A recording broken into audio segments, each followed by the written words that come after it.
There you go. Again, welcome everyone to our first event of our lecture series here in Florence. Some of us are, some others are elsewhere, but this is our first event for the fall semester, and I would like to spend a very short moment here to highlight how grateful I am to be able to be here today and to celebrate the beginning of this new semester at the architecture program in Florence. A semester which, despite the kind of ongoing pressure of a global pandemic, we're still able to come together to share ideas, learn from each other, and hopefully develop a collective discourse on the kind of worldviews that we want to foster in our practice. As you all know too well, to be able to do this, meaning come together and continues to collaborate, to continue to show up and persist in this shared pedagogical endeavor, it takes work, a lot of work and personal commitment.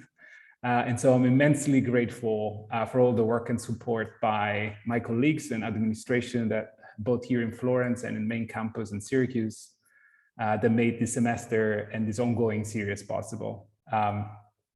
In particular, today, I would like to thank Cecilia Lundback and Luca Ponzi, which are teaching the studio setup with me this semester.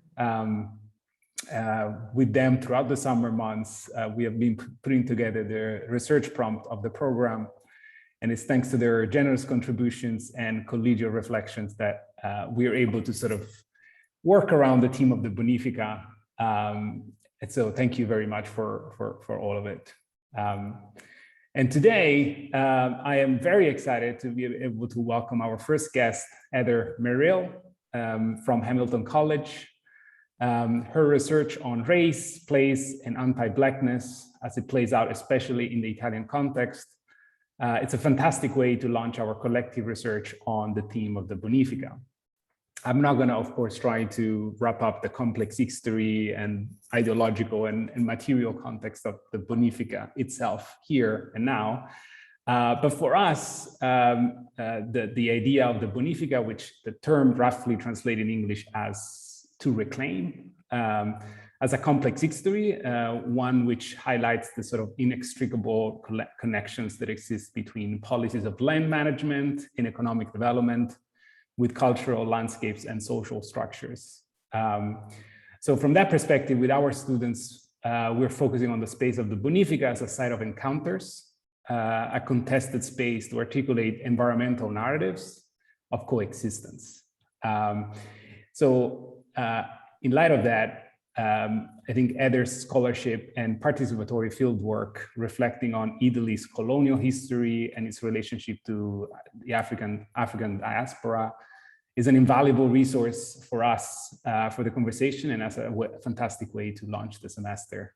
To make the best of sort of the short time we have all together, we have students that are in China, all the way to the West Coast. So to sort of coordinate it in the best way, I'm going to keep her intro short, but I'm going to copy the link to the event page on Zoom chat if anybody wants to read more about her background. But Heather Merrill is a professor of Africana Studies at Hamilton College in Clinton, New York. She's an ethnographer, a social theorist of race, an anti-racist scholar of Africana Studies and critical human geography, specializing in the African diaspora in Italy. In her most recent book, Black Spaces, African Diaspora in Italy, she examines the legacy of Italian colonialism and the everyday lived experiences of refugees, immigrants, and African Italians in their struggle for human rights, place, and belongings. She also co-edited the volume Spaces of Danger, Culture and Power in the Everyday, which she was very generous to share a few chapters for our students today as well, and An Alliance of Women, Immigration, and the Politics of Race. So again, thank you, Heather, for joining our series. Welcome, and we're very much looking forward to your presentation. Thank you so much, Daniele. Thank you for that great introduction. And and for inviting me to be a part of this exciting initiative that you've all put together. I'm just really delighted to hear that it's happening, and to be a part of it is just all the more exciting. And so thank you very much. And thank you also to Syracuse University and to the School of Architecture program at Syracuse in Florence for the invitation. And thank you all for being here today. I wanted to say that, you know, it's been a long time I've been doing this research, so I just give you some information about it, about the situation as I see it. I find it very exciting, actually, to be speaking to architecture students about Italian spaces. You know, as a geographer is what my PhD is in, as a way of talking about points of view and lived experiences, as Frantz Fanon originally described, that have been rendered opaque and even invisible in Italy. As anthropologist Donald Carter suggested. For when I began thinking about what I might say to you all today, I was reminded of how much my own ethnographic research, which is focused on the immigration of people from the African continent to Italy over the past 30 years, or we could say the new African diasporas compared to the ones that have been focused on in the United States and the Caribbean, North America. And the transformation of Italian society. It has involved the reclamation of built and cultural spatial environments, or we could say geographies of space and meaning, along with ongoing contestations around spatial and over spatial rights and meanings. From the moment when I first began doing research in Italy in 1990, in Torino at the time, struggles and contestations over space have been central. My research began during a significant moment of danger and change in Europe, when subjects from former European colonies in Africa, including Italian colonies, were being noticed in Italian cities, in rural areas doing farming, on lines at the Questura. And there was this seemingly sudden realization that Italy might just be a country of immigration instead of emigration. And the issues of immigration, the issue was really very prominent in Italian newspapers, in television news, talk shows, including discussions and debates over whether Italians were or were not racist. I mean, how could the good people, brava gente, be racist? And these were discussions that were going on. And from the start of my research in Italy, I've witnessed continual struggles over space, the national space in general, and who has or doesn't have the right to live in Italy, who doesn't have right to live in rental apartments, to be in the open markets, to frequent and work there, and who should or should not sell goods there, right? Who should be visible in workplaces, in particular, hairstyling salons and banks, restaurants, and stores, and in professional areas like teaching in schools and practicing law or medicine, and in national representations like the Miss Italy beauty pageant, when Denny Mendez, who was originally from the Dominican Republic, won, and then on the national soccer teams like Mario Balotelli. There's been all kinds of, as many of you know, conflict over that. And there have been struggles over who has the right to take buses or trams, to grab snacks in cafes, to walk in the markets and streets and piazzas, to just be in Italy and feel comfortable enjoying the beauty of the country, the visual pleasures of the architecture, the sounds and the sense of sociality and the rituals of daily life, to enjoy the magnificence of the language and dialects, and of course the cuisine, the wonderful regional foods, the wonders of exchanging knowledge between people from diverse backgrounds. Struggles that have been waged as daily battles because daily living was regularly met with callous impatience and rejection, aggressive acts of sexual reduction in language and touching, the violation of bodily boundaries, and a widespread application of stereotypes that express rejection of you African, you Arab, you who are not white, you who don't appear to be Italian, who must be now and forever an outsider.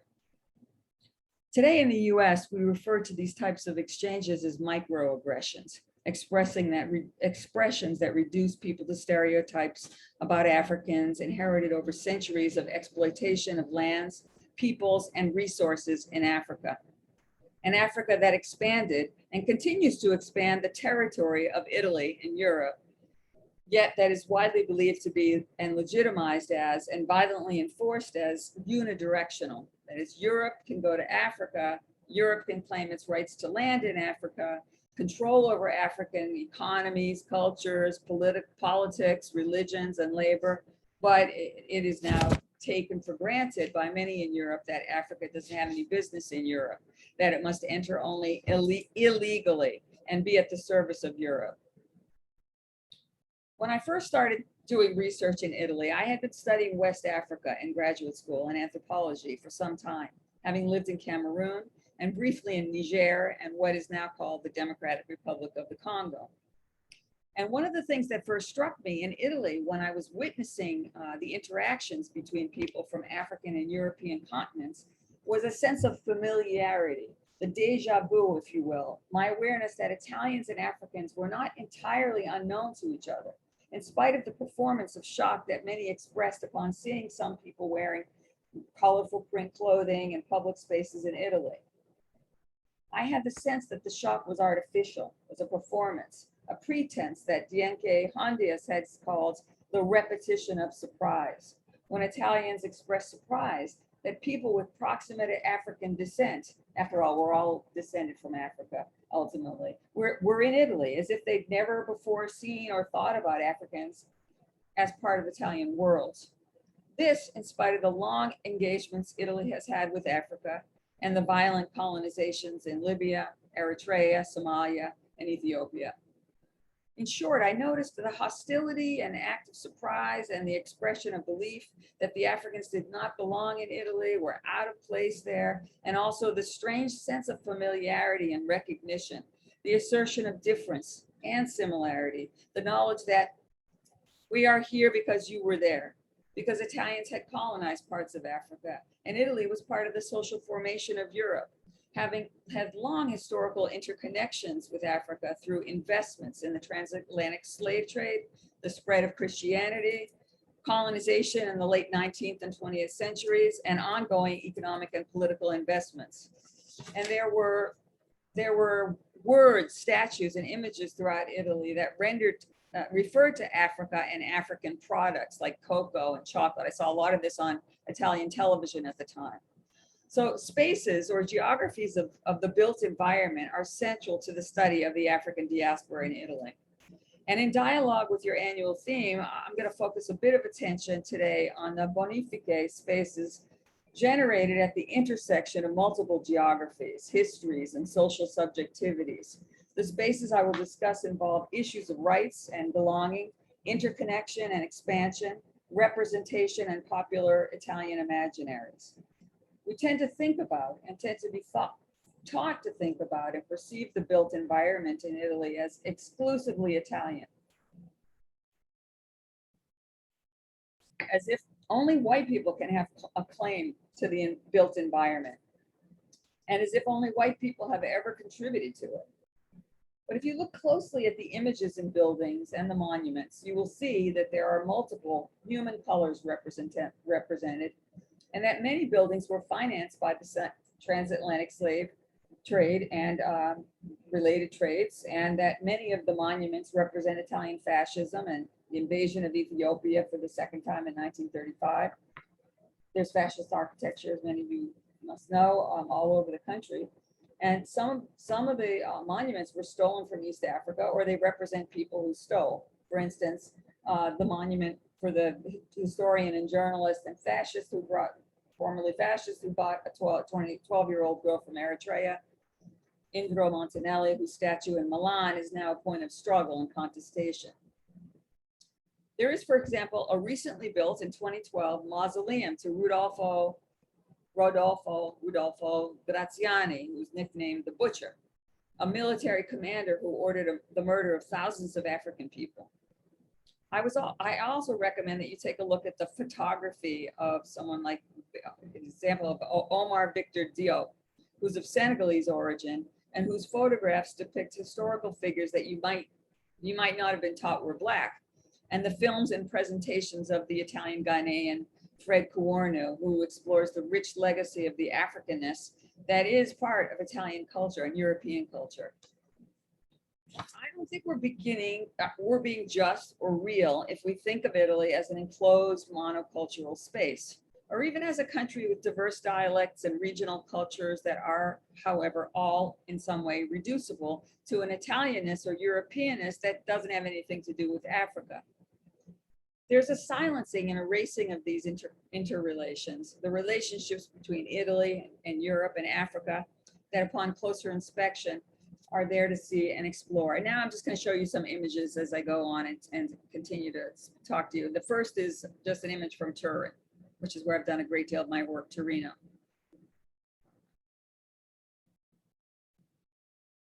That's my screen. Now, all right. I don't know what you can see, but I need to make sure that you're seeing what I want you to see. Here we go.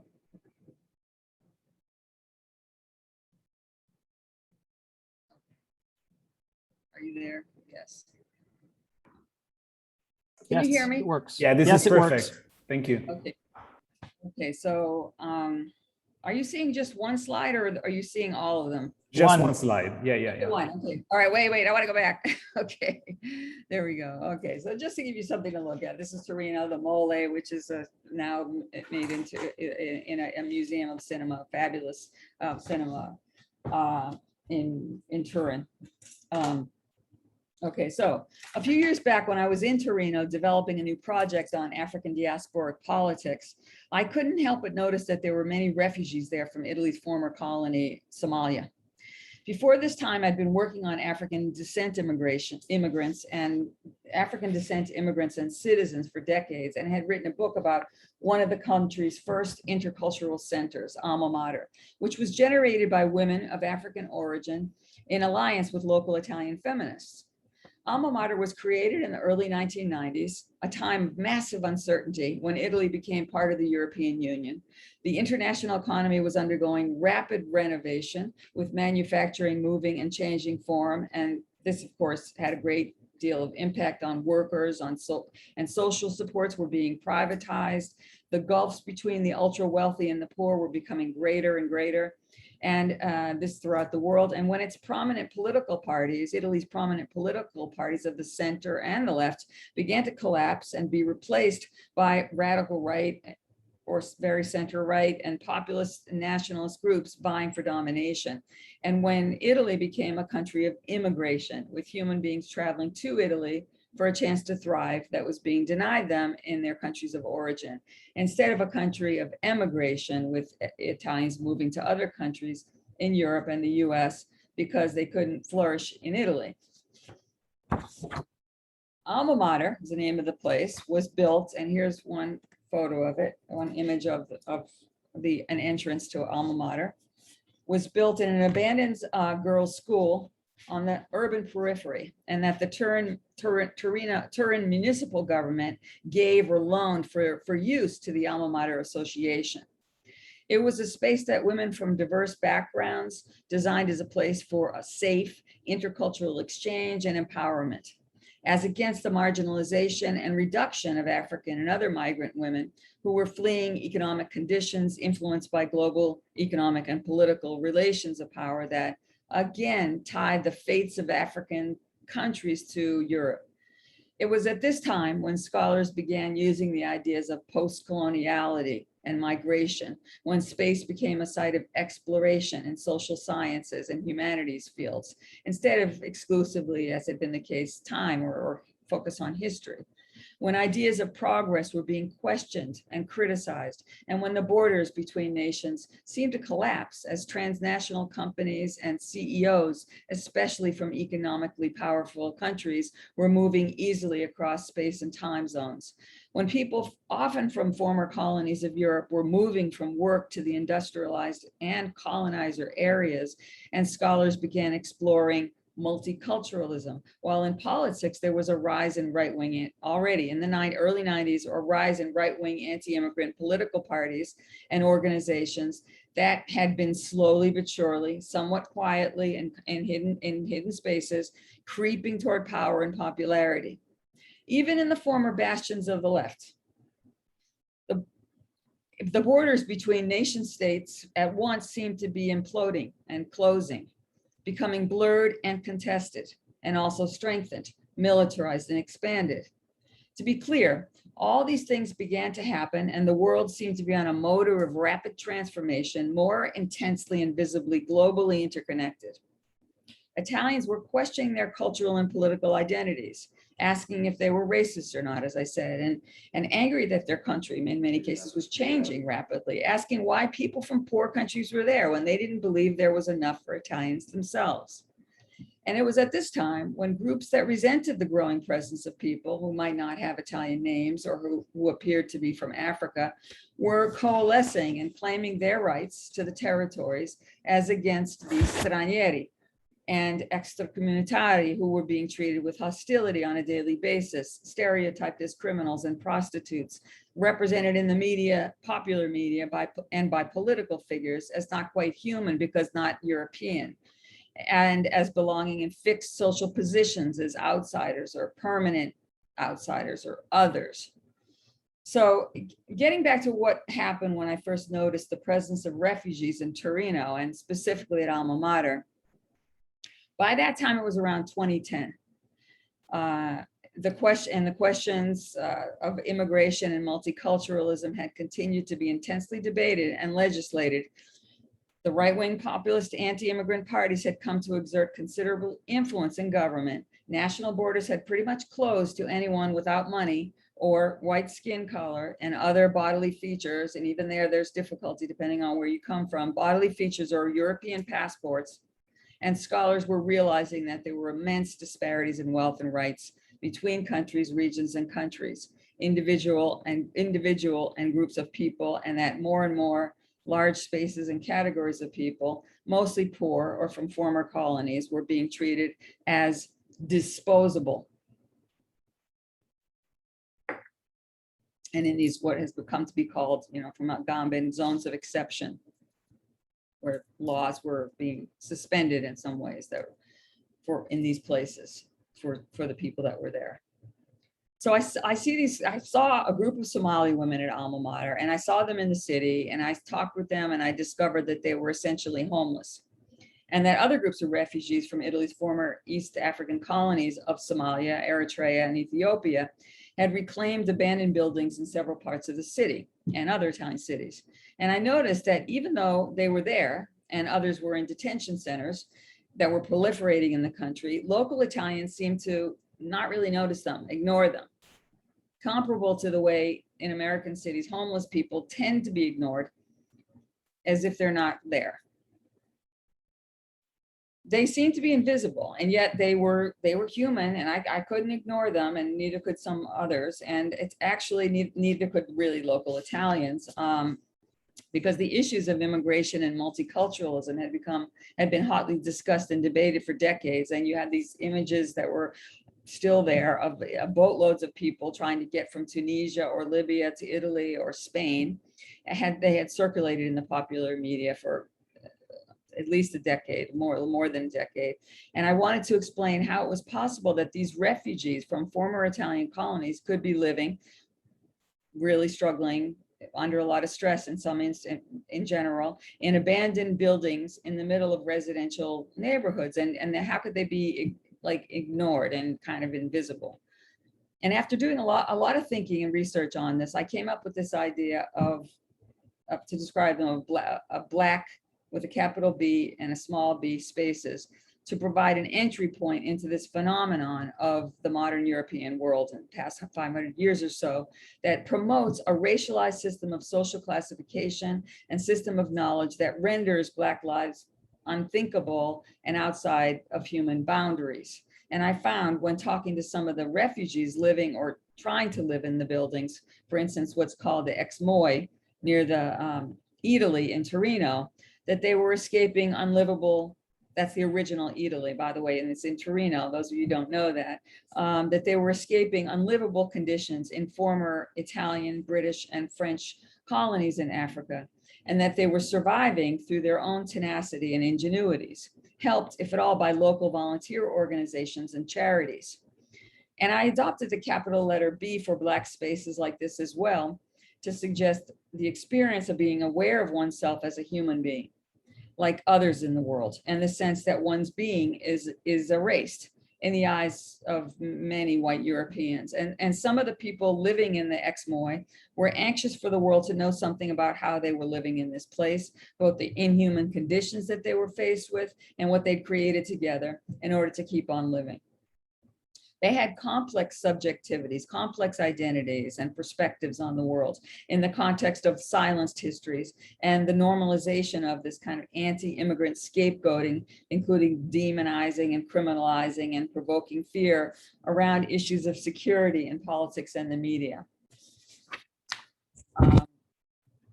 So I've mentioned a couple of spaces of struggle where challenges to human as well as Italian rights and belonging are taking place.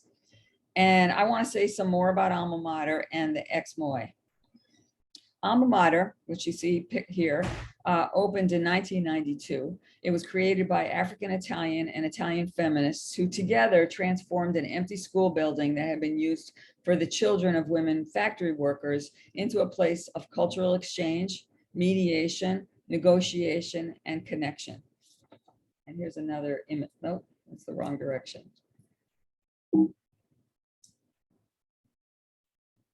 This is the outside of it. One of the original purposes of this was to build in Italy a place where cultural knowledge and production from African and other post-colonial countries could thrive, and where visions of a new social order could be enacted or instantiated. And newcomers from Africa and other parts of the post-colonial world had, as I mentioned, become very visible in Italy, and especially and I was in Torino, and this was Torino, and Torino at the time was still considered an industrial city, home of the Fiat automobile company. And women were finding that they might be employed, usually informally, as domestic workers to care for elderly parents, but they weren't considered for work in diverse jobs that involved interacting with the public.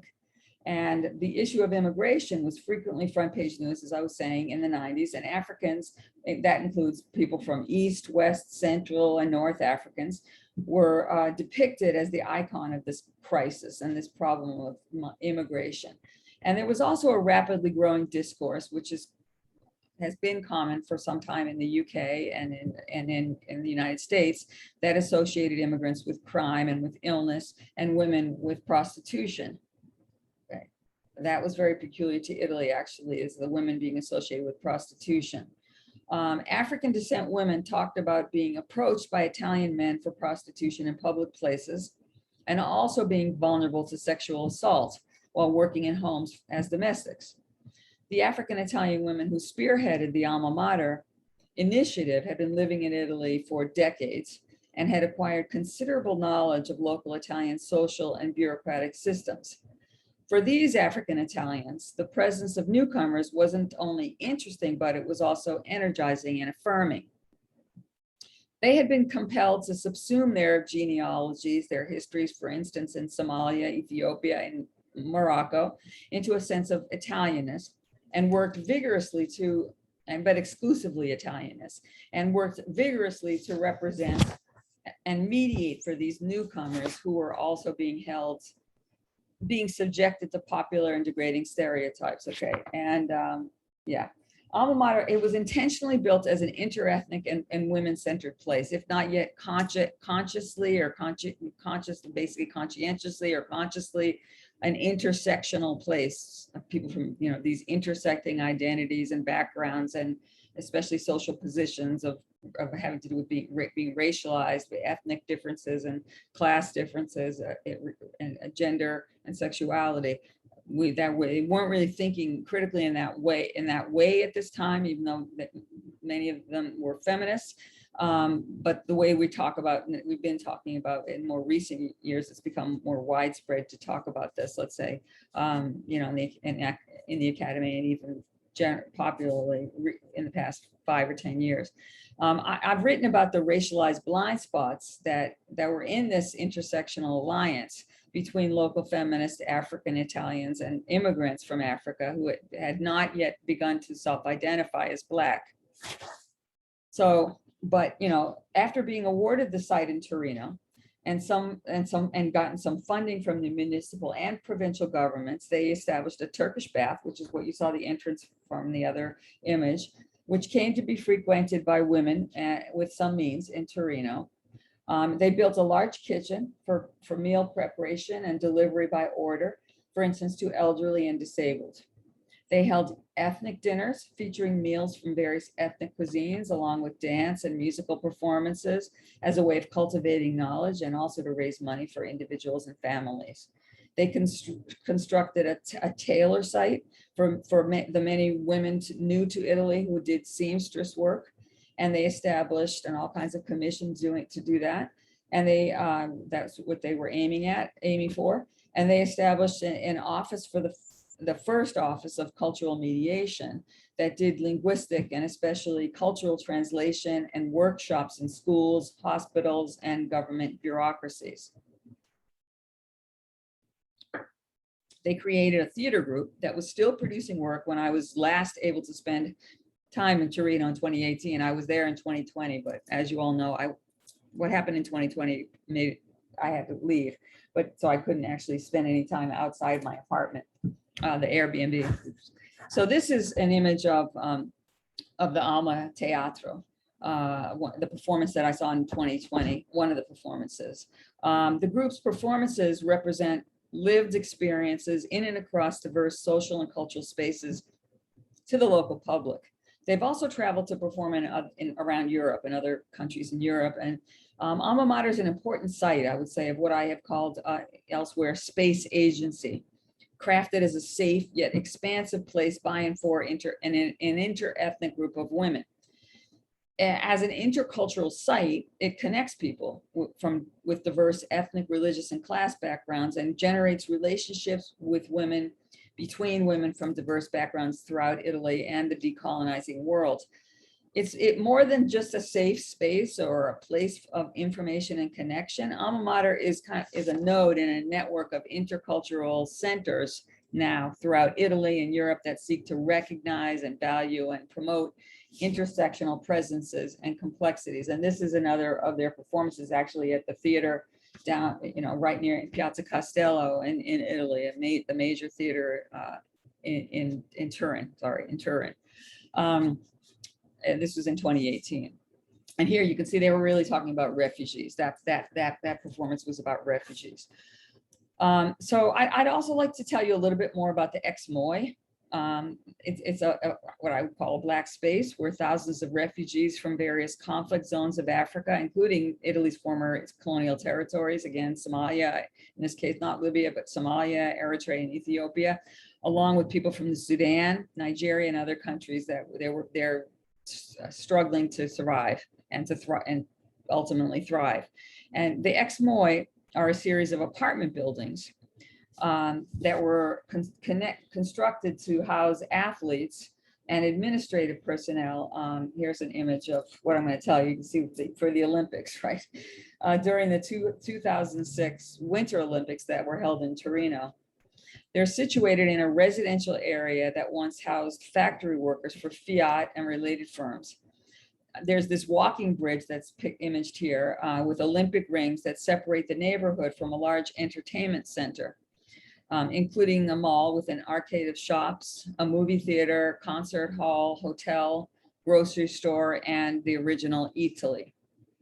The Eataly restaurant is quite an innovative slow food establishment for those of you who aren't familiar with it.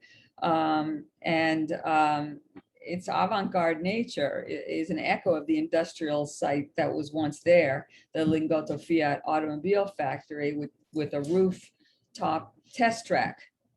All of this is within short walking distance from the refugees that occupy the ex-Moy buildings. And here's one image of them, because they were essentially homeless. So instantiated in this space is the juxtaposition of gentrification and transformational spaces that represent a lot of wealth and then impoverishment. The celebration of physical wealth and the good life, la bella vita, as opposed to ingenious movements to survive. Now, you might be aware that in Italy, there's an ethic that one helps others and respects human life. And with the occupation of the ex-Moy, as in the conditions that prompted the building of the Alma Mater Center, local Italians have helped the refugees to protest their conditions, acquire food, learn Italian, and register for training courses. Several Catholic churches have brought them food, water, and blankets. It's no longer there, but this is, until recently it was there. An activist group called the Comitato di Solidarietà Rifugiati e Migranti, which is a committee of refugees and migrant solidarity, which was activated in 2019 in order to protest abuses by the Italian state that, as former members Giorgio De Cesare and Irene Fagazotto put it, were damaging asylum seekers and refugees who were being denied the ability to live with human dignity. The group was comprised of people from a variety of professions. There were students, lawyers, workers, activists, doctors, teachers, and precarious third sector workers. And many of them, but not all of them, were women, and they had experience in voluntary associations. A significant core had participated in one of Turin's social centers and student collectives. The Comitato activists responded to the thousands of refugees, primarily African, who were moving in and out of the homeless shelters, as I suggested, or sleeping in train stations or on park benches and in occupied buildings in Turin because of the really quite inadequate refugee policies of the Italian state. And so the Comitato described itself as a group that was not about assistance or help, but it was really about rights, about these people being denied their rights. And the members worked with refugees to hold Italian institutions to account and to remember these and to render visible, actually, this is their language, the invisible persons who were refugees and migrants. The Comitato advanced a relational and a communal, solidarity-based, decolonized practice of living and being. It's what Walter Mignolo and Catherine Welsh describe as re-existence, instead of resistance, re-existence, the redefining and re-signifying of life in conditions of dignity.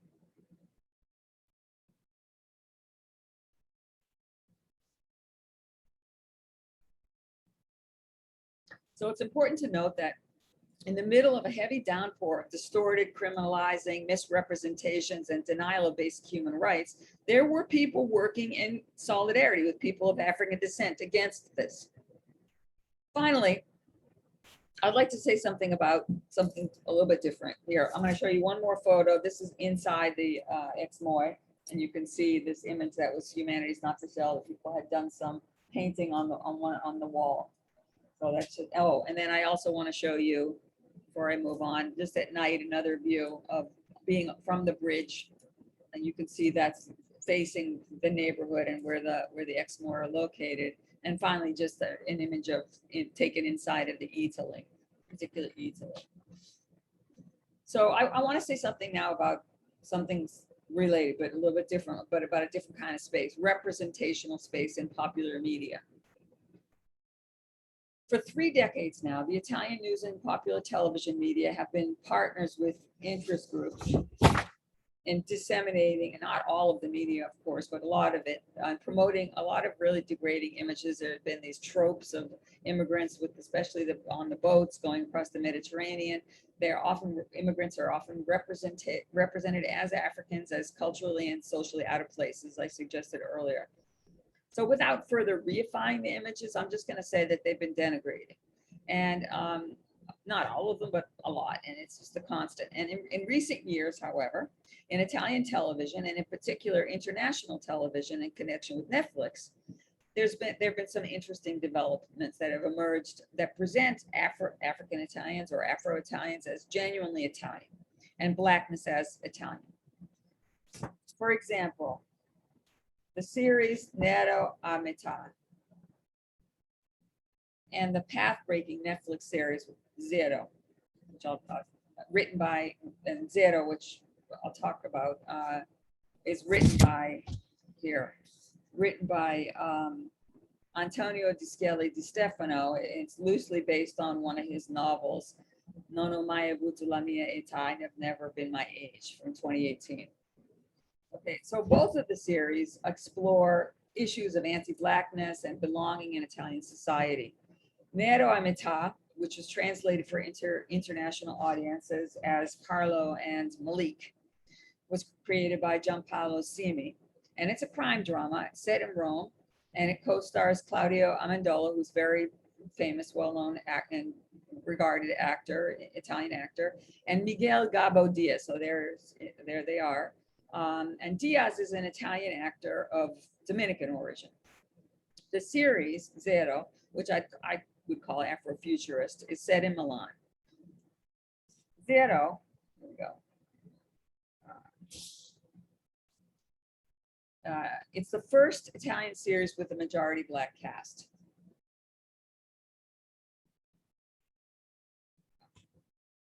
So despite the fact that there are racial stereotypes in the series, here's the series. Many of you may have seen this, and I'm recommending that you do if you haven't.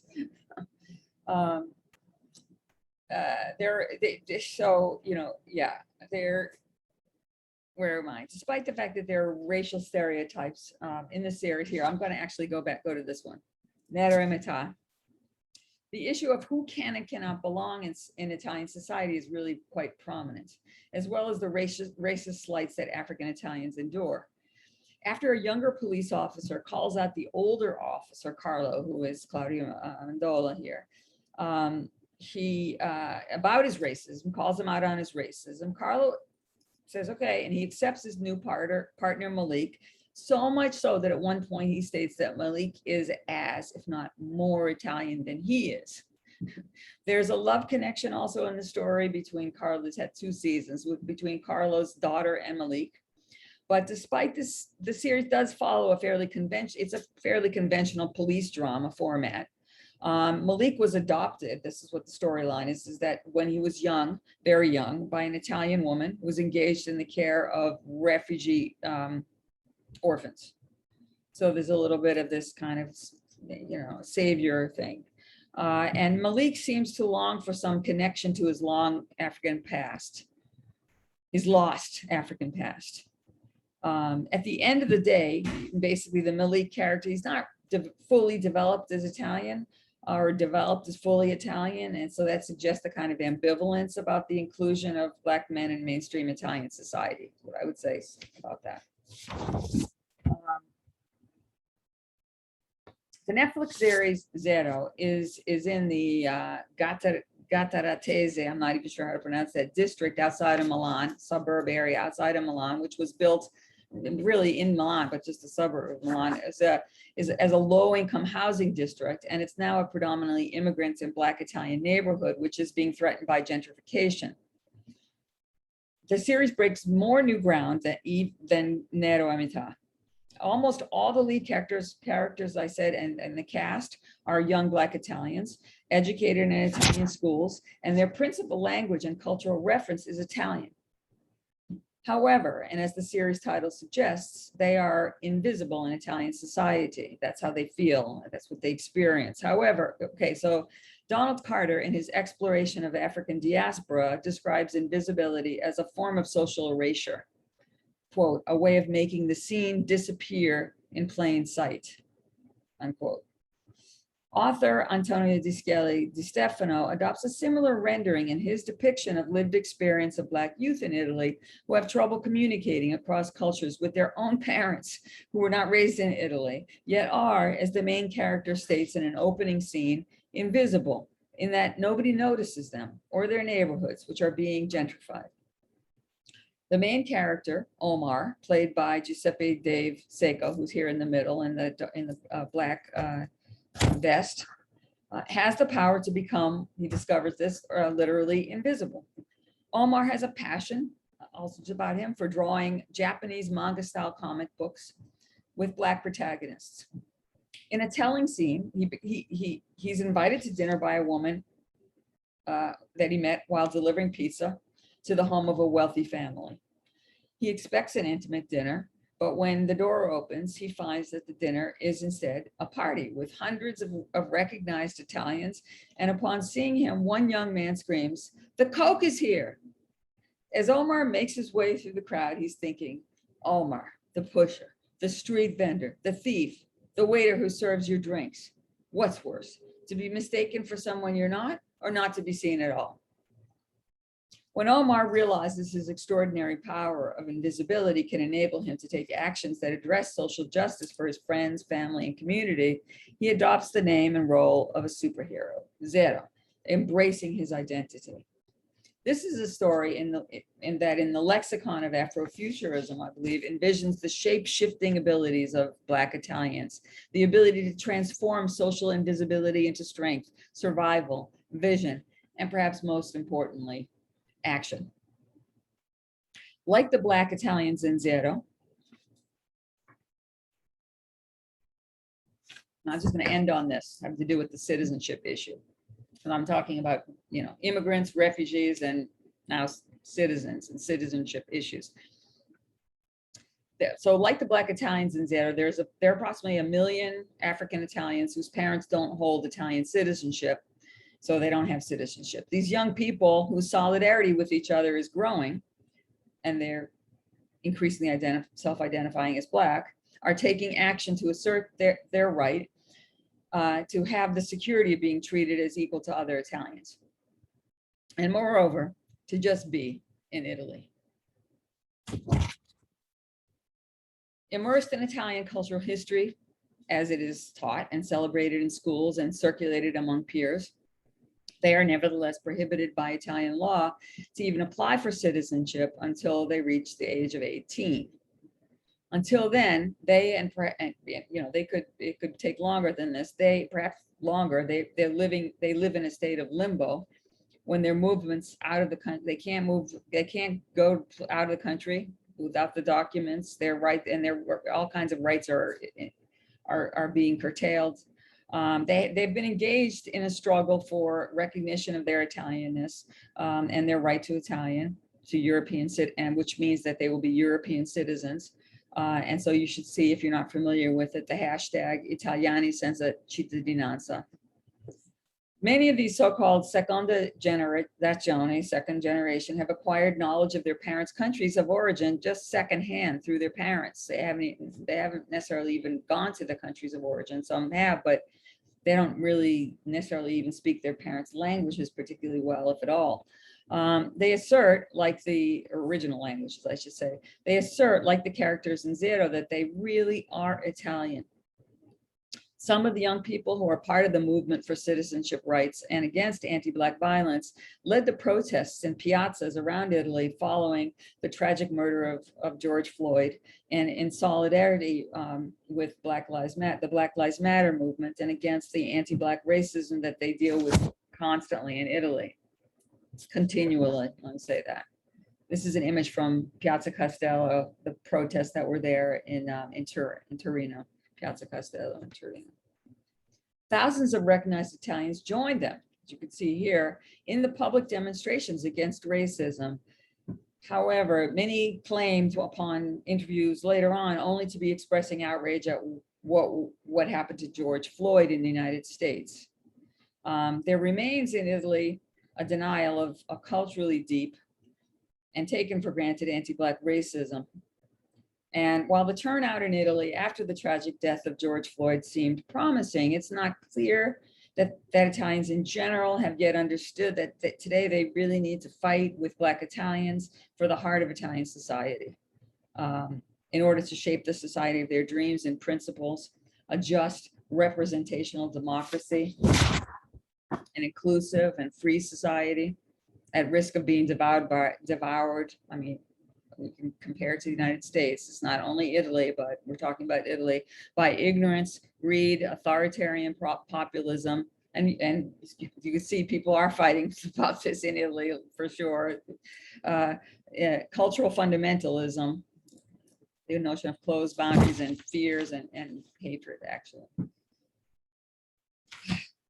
So that is, I'm a little bit over, but I tried to keep it to the time here.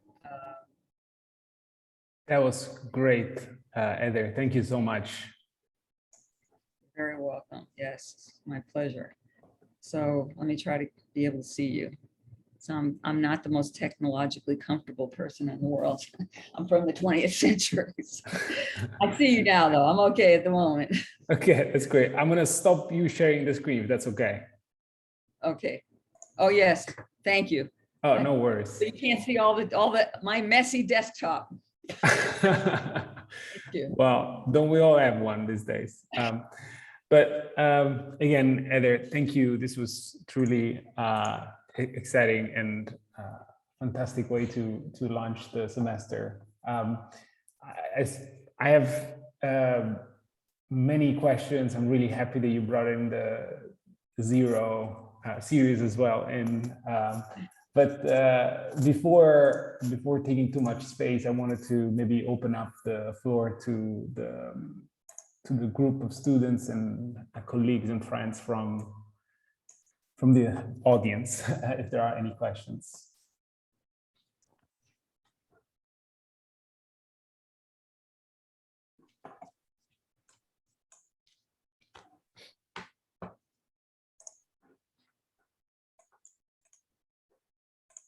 Come on, I know it's just the usual moment of Happens. hesitation on Zoom all the time. We're gonna endure it. Don't worry, it's not. It doesn't matter what you say or if you just comment. You know, you don't have to ask anything. It's I teach it right near you. You know, you're our neighbor here in Syracuse. Yeah, that's true. Jaifer, if you want, yeah, go for it. Yeah. Go for it. First of all, thank you for the presentation. It was really insightful and really good to listen to. We were doing initial research of our specific area for studio, and our area was Orbitello. And initially we were looking into kind of immigration and employment and kind of that specific topic. And I guess just from your extensive research and time in this field, we were initially having a lot of trouble gathering information. It almost seemed like there wasn't a lot of discussion in this field. Maybe it's just Orbitello. So I just wanted to hear from you, and specifically for employment. How has immigrants into Italy, what is their employment situation there? Has it been extremely difficult? Has there been government regulations making it difficult, or just anything on that topic would be really interesting to hear about? Yeah, well, I'm not sure what this place you're talking about, Batello, did you say? I'm not sure what that is. Orbitello. Orbitello. I'm not sure what Orbitello is. It's kind of like an area in Tuscany. Yeah. Okay.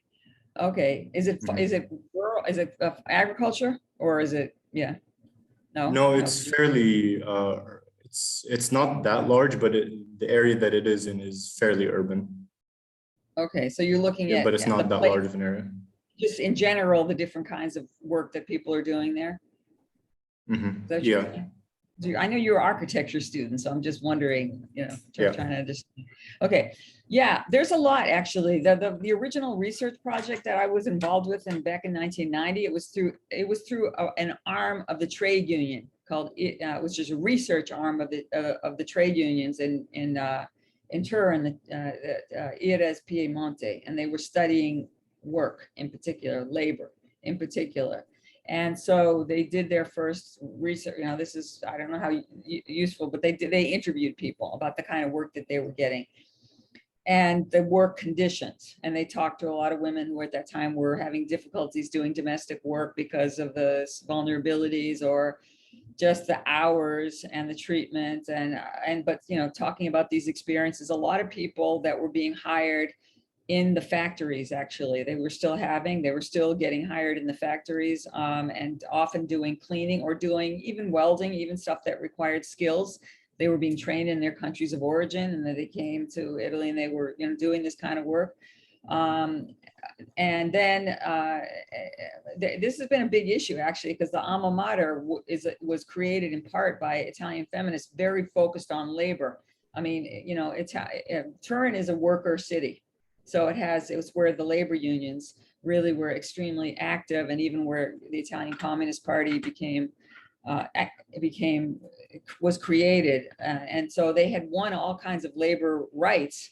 And then they were starting to get whittled away, not because of the immigrants, but because of who came at that time or a little later, but because of the neoliberal policies that were happening and the privatization and the way that work was becoming small batch and broken up. There's a lot actually that I could even send you some names of people who have done research on this stuff, but for Tuscany, because that's where, a lot of times in that part of the country, and also Emilia Romagna, people are doing work that's family labors, often in smaller factories. But you're saying that you were trying to find out from what? From the library or from whatever to information on the work, because, and yes, there have been restrictions. Like there became a time in the 90s with the Bossi-Fini Act where people couldn't come to the country unless they had a work contract. So it's been, it's connected with that too, with the immigrants coming in. And also they've been brought in sometimes just to do certain kinds of work. Like there's been a need because Italy has such a low rate of birth rates for people, but an aging population. And I don't know what the situation is now with during the pandemic, but in any case, it's been a need for people to take care of elderly. And so that what areas where there was demand, like with domestic work, people were coming in and being allowed to come in and do this kind of work. That's why you won't be able to see them necessarily, but you're going to have to ask people. You're going to have to go. You can look in the market. I'm not exactly sure what you're after, but if you want to just see what kinds of work, I think you have to start by talking to. Have you been talking to people, interviewing people, and just like trying to create relationships? Because if you do that, that's when you're going to get into networks of knowledge, and find out, because often people are brought in, in particular areas in different ways. And I know that's a peculiar place. Apparently, I don't know what the dimensions of it are, the characteristics are, but that's what you'll need to start out that way. I would be happy to correspond with you further on it, but if I find out more, but there should be a lot of information for you. And I would also go to the trade union. I would go to the trade union right away, to whatever the research wing, the ERAS trade union in the area is, because they collect money. They have an enormous amount of information on, and you can look on the website already for wherever the ERA is. Ask your professors and they'll tell you where to go and stuff, over there. But it sounds interesting. I hope you keep up with it. You're just starting, right? Yeah, we're just starting. And also we are in this strange semester where the first 3 weeks are we actually online. And so everybody's still in their country of origin or where they're studying from. And then they will land in Italy in the next 10 days. I see. So you're not there. They're not all there yet. Yeah, Okay. Exactly. Well, if you could tell them how to go onto the ERAS, websites and stuff, and all these other, I don't know. The statistics the statistics can be problematic in Italy, but the organizations that work with immigrants are the ones to go to. Any of the centers too that are doing what they're calling intercultural centers would also be places where you could get information. That's great. Yeah. Thank you, Jaifer, for the question. Thank you. Thank you very much. Yes, for your question. Anyone else? Hello, thank you so much for this lecture. It's very informative. I have a question about the shows you have mentioned. How was the community's response to these shows that you mentioned? Was it positive? Was it negative? Or how did it do on Netflix? Oh, you're talking about that, not the theater performances. Yeah. You know, I've been waiting to see if it's been renewed, and I do not know. Okay. So that you could be, if I'm hoping it's renewed. You know, I know that I have showed an episode to my students at Hamilton, and they were fascinated by it and thought it was really interesting and wanted me to come bring it back and keep showing it. So, and when some of them went, you know, and they continued to watch it. So, but I don't know how it's been received in Italy, and that would be a really good thing for you to know, to find out, because you know, when you're there. Are you there now, Fatima? No, not yet. Will you be there or no? No, you will. Yeah, Okay. yeah. We will all So be yes. there eventually. Be able to talk about it. Okay.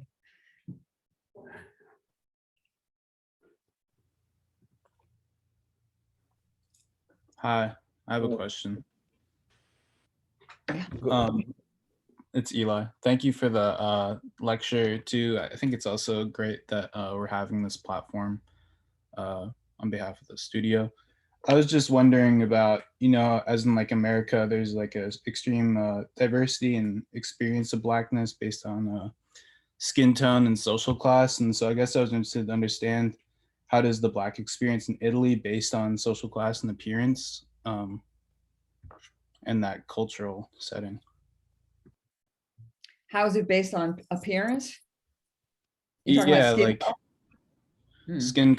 skin tone, like Yeah. where you're from. Or what, and also where you're from.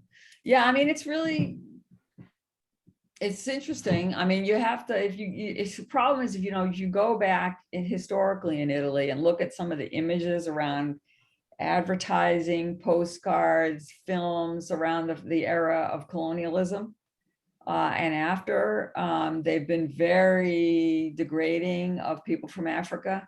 A lot of them, I mean, there's a lot of caricatures. You know, Fred Kawarno, I would really recommend that you see the film, at least Fred Kawarno's film, Blaxploitation. I would, and you know, it should be pretty widely available at this point, about some of this. I mean, there's a, you know, there used to be a discussion about this. I don't know how much it's doing at this point, of that the fact that a lot of people from Southern Italy are also dark skinned. And so the question is, you know, you know, and you know, they look, they're, it's sort of that there's not that kind of a prejudice in Italy for that reason. And you would hear that, right? I don't know if you're, what you're thinking of that at all, but there has been that kind of there was that discussion. And the fact is that in the southern part of Italy was a lot of people from Southern Italy after the Second World War emigrated or to the north for work in the industrial triangle of the industries in the north of Torino and Genova and Milano. And there's a tremendous prejudice against them. They were considered a different race, really, from the north. And the Lega, which is the big right-wing political party, very anti-immigrant, headed by Salvini. And you know, when you're there, you're probably going to see a lot about him if you look at the newspapers, which I recommend. You know, that used to be the Lega Nord. It was the Northern League. It was about separating from the South. So I'm not answering your question directly. I'm saying that one of the things that was happening, there's a lot to it. A lot of times there's a lot of touching that was going on, like, oh, let me touch your hair, just like they say about the United States. Let me, you know, I think that's so that there is a prejudice. And what I really noticed it in particular when people became conscious of it was when I was back in about 2010. When I really noticed people talking about they prejudice because of, and they point to their skin. It's my blackness. So, you know, it's something to, yeah, this is a Western thing. I mean, I don't know, you know, this doesn't, West being European, American, it's been around for 500 years. There's been a lot of a hierarchy around race and a kind of a white supremacy, which I think we're only talking about now, maybe more earnestly after George Floyd. but it has been talked about as part of civil rights movement, and it's not a new thing. But yeah, I mean, when and sometimes students should be aware, because I know I've had students that have gone to Florence and outside of Florence, especially because Florence is used to having a lot of people from the United States, but you have to just, you'll see when you're there, or whether or not they're, it's different from the US in some ways, though, because it has a different history of these, and there's been a lot of prejudice towards Southerners. And Southerners, some people from the South now are gathering to, suggest that they're also involved in this battle against this kind of a racism from parts of the South, especially university people, scholars, young activists coming out of universities, and activist or groups. That would be interesting too. I don't know, what you're going to be focusing on when you're there, but yeah, I mean, this is unfortunately a global set of problems, which has a history. But Yeah. the more that we talk about it, the more we can start to act on it, changing the laws, and the practices, the opportunities. Does that answer your question? Kind of?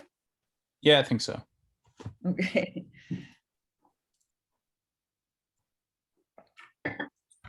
Hi, so I had a question as well.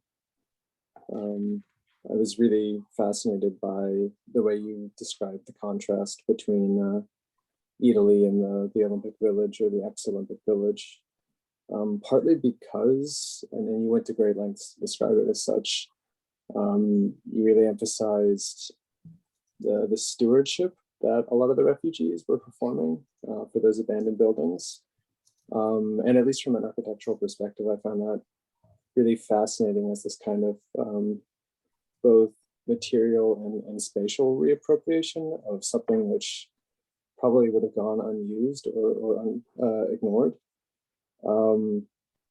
But the contrast that you presented between those two sites, one which was, and here I'm referring to a recent book by Sarah Ahmed, What's the Use? One site, the Italy, would have been reused, whereas in a way, the Olympic Village is what Ahmed would have described as misuse, partly because the way that the refugees were in the village was somehow illegitimate or some way misappropriative, simply because they're not meant to be there, or it wasn't planned, or wasn't expected, or whatever. I was wondering if you, because Ahmed definitely sees it as such, I was wondering if you see that kind of misuse as like a tactic, like an architectural tactic, because it's sort of circulated around architectural academic circles for a while, this idea of like spatial reappropriation. Or maybe the question itself is kind of misguided. I don't know. I found it an interesting question. I haven't read the Sarah Ahmed on that, but now I would like to. I think that's great that you're doing that. Yeah, that you're applying this kind of concept, because she's terrific. So I don't know. So she's saying that there are spaces that are misused, and that's a kind of a new. I mean, what exactly? I wasn't clear on what her exact argument is. So she does she kind of builds up a lexicon of use, like the different ways that it's used in language, and what that implies about a relationship, specifically to objects, as well as other people. And misuse is kind of one of the final points she ends on, which is that it's a tactic that in some ways oppressed or suppressed groups have to resort to, that like a really simple example she provides is like a bird builds a nest in a mailbox. Like technically we'd say the bird is misusing the mailbox because the mailbox is meant to have mail in it. But the bird is appropriating the mailbox for its purpose to find a home. And she scales that up to talk about squatting. But I think like in architectural academia, there has been before like aestheticization of squatting. And that's not exactly what the refugees were doing. And so I was curious if you like saw I guess, like parallels to that form of spatial appropriation?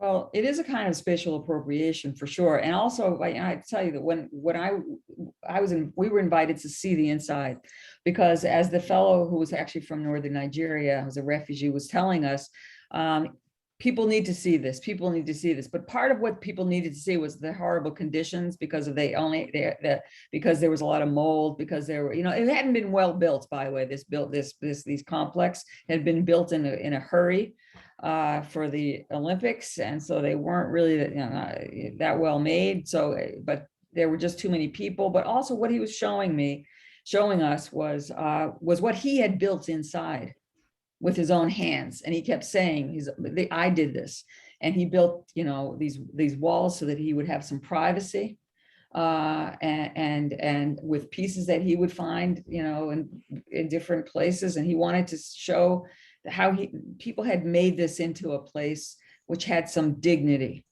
for them, and so it was. I don't know if the concept that Ahmed uses is applicable to this or not, because I'd really have to read it to be able to know, but I would definitely play around with it. I mean, she's using it regarding squatting, which is what this kind of is kind of squatting, right? But the other thing is that, I don't know if I mentioned it, is that it was made into an address. One of the things that the Comitato helped the people in the ex-Moy with was getting an address so that they could have a residence. So they would start to have some rights to be able to at least have some sort of ability to go to school, and just to have an address which gave them access to, learning the language. I mean, there was a lot that was involved with not having any kind of address, being nowhere, of having some sort of an address. So I'm not really sure how to answer it, unfortunately, but I do really like that you're fooling around with these kinds of concepts, and I know that this is a cultural kind of a problem as well. And I think anyway, you could let me know if once I read it or send me a thing, I'd be happy to give you more specifics on that idea. What I used was the notion of fugitivity, which is, I used the notion of sort of not going by, because they weren't supposed to be there, and they did end up getting removed eventually in the end. That they were living as people who were historically, who were connected with a kind of a will to survive, and a creativity with survival, which doesn't go according to laws which are really oppressive and restrictive laws. And so it's creating something that's parallel to that. And if you can look up, that's what I used, is the fugitivity, to try to get at what was going on. But yeah, I don't know what more to say. I see that, by the way, I teach at 2:30 on this time, on this where I am. So no, I know. Yeah. I know either. That's why I was just going to jump in. I mean, I'm really excited that there is so many questions also in the chat. I can't really see them actually, or have time to. Can you send them to me? It's okay. I will certainly compile some and send it your way. But again, I want to be respectful of your time, of everybody's time, and it's okay. Really, I'm happy to do. This is a great project. I'm happy that you're doing this. I'm glad, and I'm really happy that you were able to join us today. And like I said, it's I think you put it beautifully. It's both an issue of visibility and hypervisibility of the issue, and of these bodies in space. And so I'm really excited to be able to have a conversation with students coming as they arrive in Italy, as they kind of prepare themselves for an act of cultural mediation, if you like. I love it. Absolutely, yes. So please keep me posted, because I'm really, this shows that the world is, maybe we do have some change going on right now. There's a reckoning, okay, because that's great. Because young people like you are doing this kind of thing, and that's really wonderful. So I mean, it's necessary. That's lovely. Well, thank you, Heather, and I will try and send you some questions. But again, this was fantastic, and I hope to catch up eventually, someplace on Earth soon again. When we're all back in the world fully. Exactly. And best wishes to everybody. And nice to meet you. Thanks again, Daniela. Take care. Okay. Ciao. Bye. You too.